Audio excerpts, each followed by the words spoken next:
guys, and welcome back to this channel. In this video I'll be showing you guys how you can create a 3-layered video on CapCut PC. It's actually pretty simple. You're just going to select a video first. If you're not on the 9x16 one, just select that one, but you can also select the I guess you can select this one, but it's going to make your videos like really short, like the size I meant. So I just go with the 9x16 one and I just scale it up a little bit.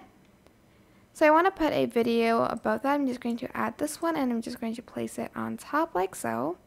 You can again adjust the video size to your liking and whatnot.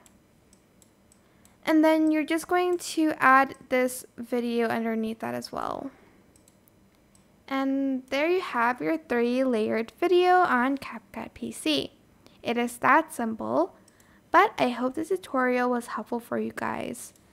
Don't forget to like, comment, share. Also subscribe to this channel if you haven't done that already. If you have any more questions, just leave it in the comment section down below and I'll try my best to answer them all for you guys. And if you found this video helpful, please click the thanks button above the description box down below. Thank you so much for watching. Bye!